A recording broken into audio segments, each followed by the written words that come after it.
Simlay ka nun na dana ka nale lungman ka asyat natin ang tuama lungkyan na sumpan sanggalel yang kay tau patung pantupagam kasanga sanggavak vai kay tau panong henem pasal khat hitang chi ki poking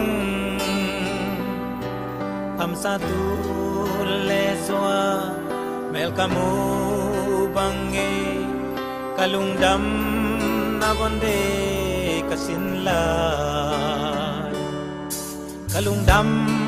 nile kalungno penni kapian chang ni mama bang sange erem na nile amuan na nihi kalung kim na bande kasinla lom le gwal khol the beng le pam ho the mi song le mi ha u lianu ne They dan low to buat inalung simpuan tau paad yang nung tain katao One day ko silay no siyan siyam so tang bang damin natule swalong nop na inalung dam na tugen ni Dakan so dela tung sian mangin lumbang hong sung dene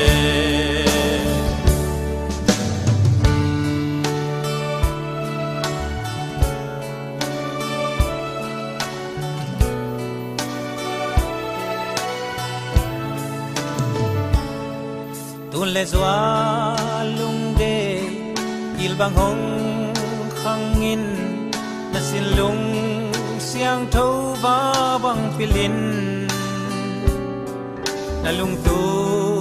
na tui bang tung dingin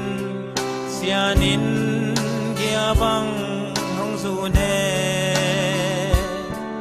namaya hong da aksana tampi tuplengi hong nong kai sa kempyo Tungen na todo in kalswan in la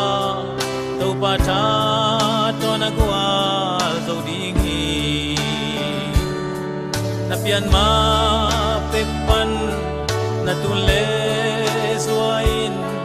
tau patung hong apung kalungde namay lam ding zong tungen ton tungung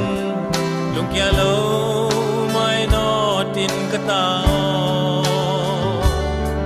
pasyan le mi may pangain la nuli pa lungwan na hitain kamle nam toy sa pasyan gam say sakting tau panang tupang piahe One day ko silay no siyan siyam so tang bang damin natule swalong nok na inalung nam na tugen di nakan kun kwa so nela tung siyan mangil lumbang hong sung dene siyan mangil lumbang hong sung dene kung siyan mangil lumbang hong sung dene kung siyan mangil lumbang